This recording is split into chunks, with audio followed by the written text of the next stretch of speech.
Olá! Bom, vamos lá, porque hoje a gente vai mergulhar de cabeça num dos textos mais viscerais, dramáticos e, honestamente, mais impressionantes visualmente de toda a antiguidade. Inicia-se agora uma análise bem detalhada do capítulo 24 do livro de Êxodo, onde todas aquelas informações densas e complexas vão ganhar muita clareza. A nossa jornada de hoje acompanha literalmente uma subida metodicamente coreografada por uma montanha sagrada. E olha, esse é um texto profundo, tá? Ele é absolutamente repleto de rituais intensos, limites espaciais super estritos que ditam quem pode ir aonde e uns encontros sobrenaturais que simplesmente desafiam a nossa imaginação.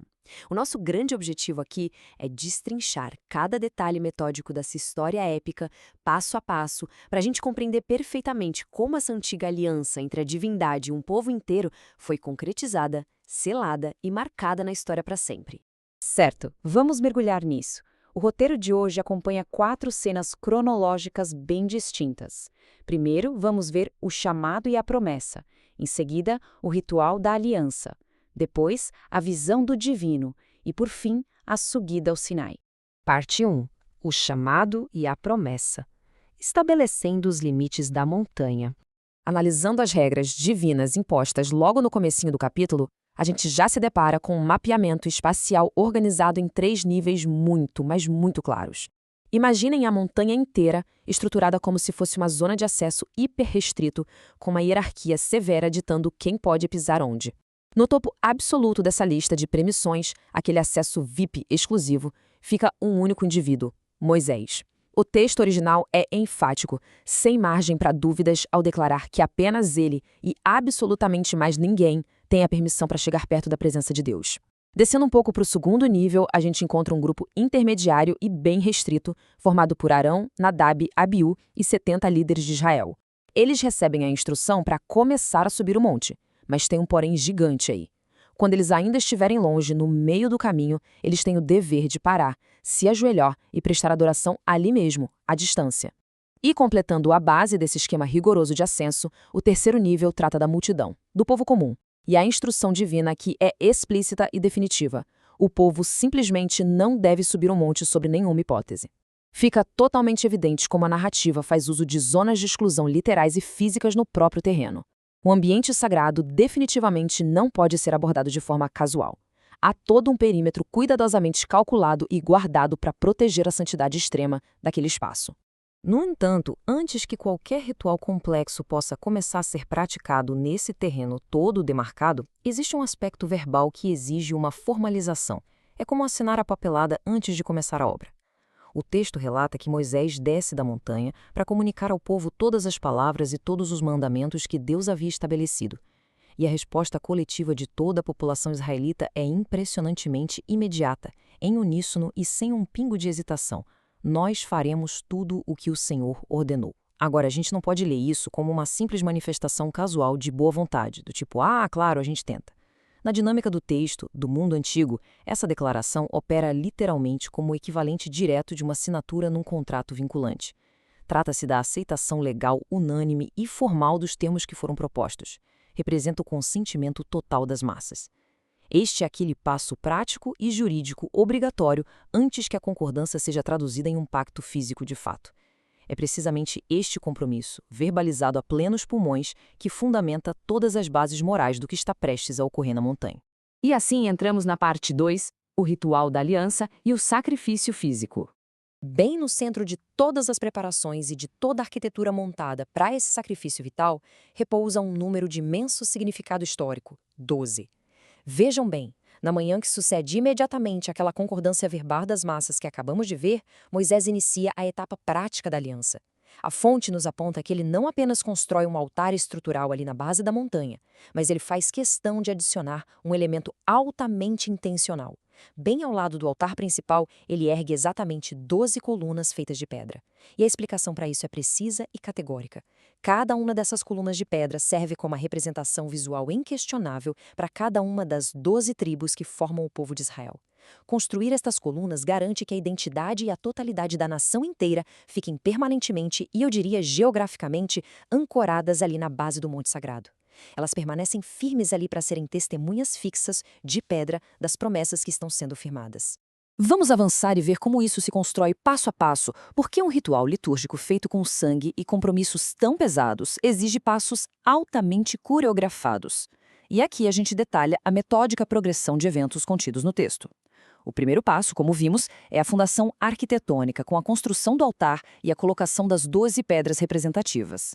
O segundo passo já mobiliza recursos práticos e intensos. Jovens são incumbidos da tarefa de realizar o sacrifício direto de animais, mais especificamente a imolação de touros, que deveriam servir como ofertas de paz e de conciliação ao Senhor. Aí entramos no terceiro passo, que introduz o manuseio complexo e bem gráfico do sangue. Moisés pega exatamente a metade de todo aquele sangue e armazena em grandes bacias. A outra metade correspondente é fisicamente aspergida e derramada na pedra do altar. Então vem o quarto passo, onde o movimento litúrgico e as ações físicas dão uma pausa brusca.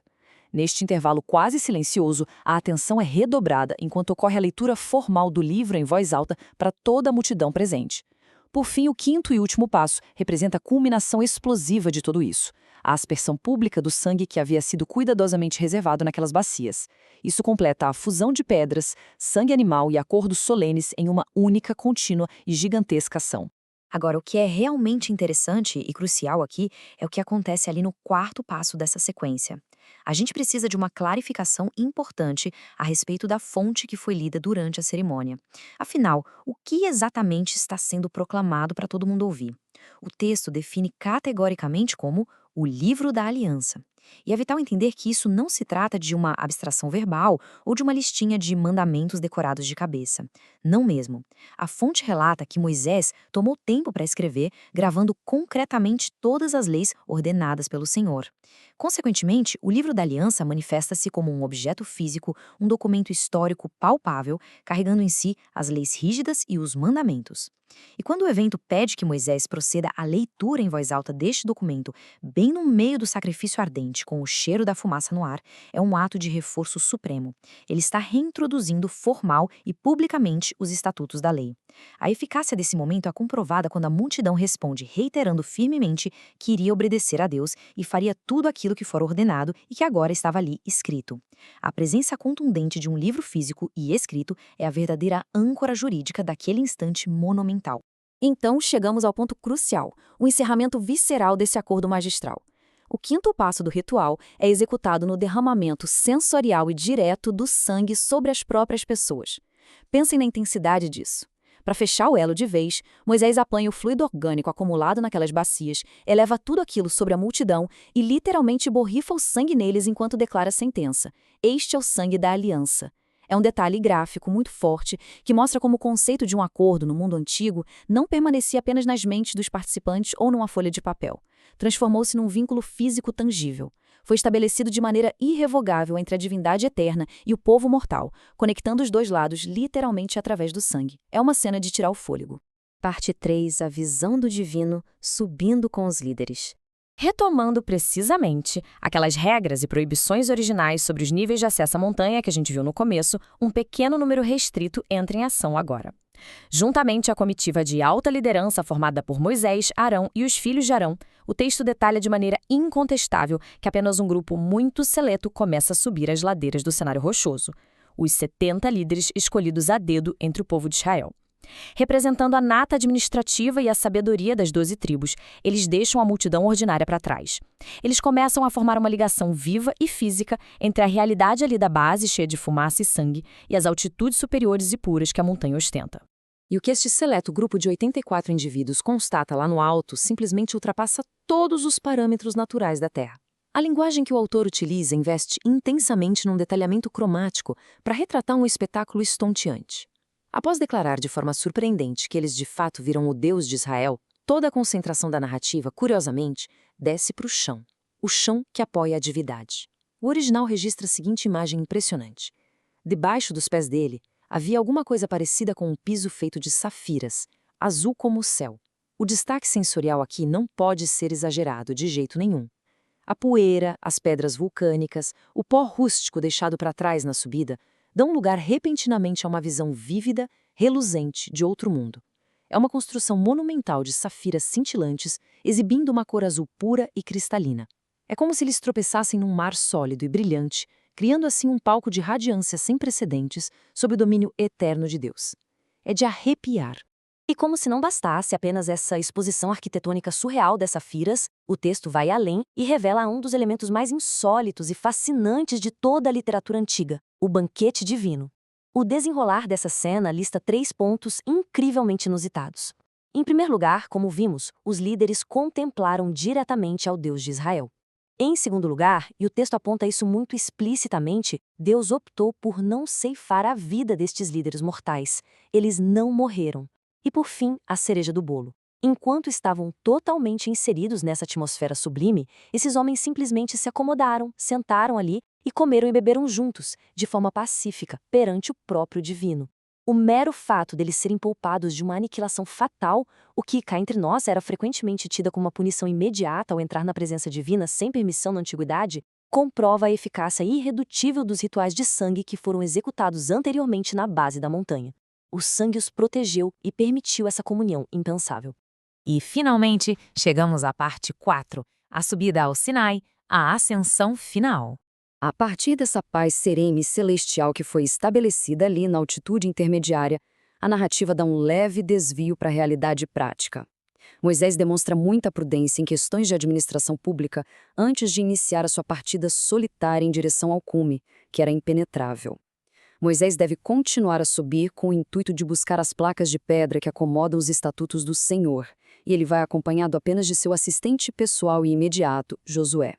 Mas, sabendo que não havia um prazo definido para retornar à base, que ele poderia ficar fora por semanas, ele executa uma sólida delegação de liderança. É a pura burocracia funcionando no meio do sagrado.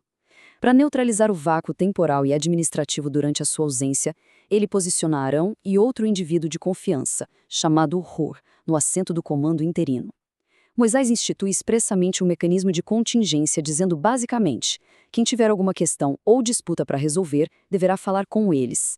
Tais ordenanças organizacionais procuram estancar os conflitos populares, mantendo a estrutura judicial e a paz social totalmente funcionais, enquanto o grande líder estiver ausente, mergulhado no divino.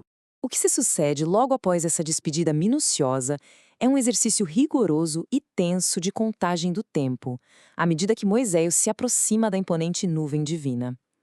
Acompanhe essa cronologia. Do 1º ao 6º dia que marca o relógio sagrado deste evento, todo o topo monumental da cordilheira é tomado por um gigantesco, escuro e contínuo nevoeiro. A nuvem cobre a montanha de forma implacável, criando um grande ato opaco que preenche todo o ar. 6 dias de puro silêncio e espera. Contudo, ao despontar o 7º dia dessa estadia da nuvem no monte, uma voz finalmente rompe do cerne dessa cortina nublada, e Deus chama Moisés. Deste momento divisório em diante, do 7º dia e além, o líder penetra a densa névoa solitariamente. Ele adentra os confins divinos do Monte Sagrado e simplesmente desvanece frente aos olhares terrenos para completar uma provação prolongada. Ele vai permanecer encapsulado ali em cima, oculto, por estritos 40 dias e 40 noites de permanência ininterrupta. E isso ilustra brilhantemente o imenso contraste das perspectivas nessa narrativa. Para quem estava observando tudo lá de baixo, seguro nas planícies, a percepção coletiva do público israelita não demonstrava absolutamente nada além de uma fúria celestial amedrontadora. Para eles, a glória do Senhor parecia um fogo intenso e consumidor, cravado eternamente e queimando o cume daquela cordilheira desértica. Era uma visão de puro terror e poder. Mas, em total contraste, a experiência de Moisés lá no alto, no olho do furacão, foi completamente diferente. Ele efetiva uma entrada direta, caminhando no meio dessa mesma enorme entidade nebulosa, e ele não é consumido. O que parecia um abismo de fogo terrível e mortal para a multidão que estava assombrada lá embaixo, tornou-se, na verdade, um limiar etéreo e pacífico, que acolheu secretamente seu líder em total segurança. Todo esse complexo estabelecimento hierárquico, os litros de sangue sendo repartidos e borrifados selando promessas antigas, e aquele avistamento imaculado da glória resplandecente sobre o tapete de safiras cristalinas, tudo isso formou as raízes profundas dessa transição singular. Um líder é finalmente dragado pela tempestade ígnea para habitar nas alturas por 40 longas passagens solares.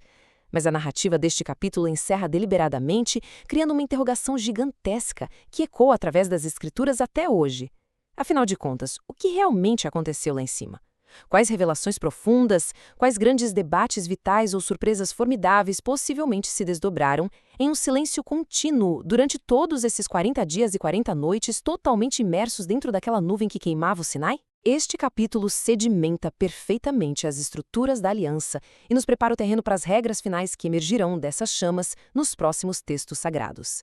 E fica aqui o convite constante para continuarmos buscando essas respostas fundamentais através dessa exploração fascinante e cuidadosa dos registros históricos e épicos da antiguidade.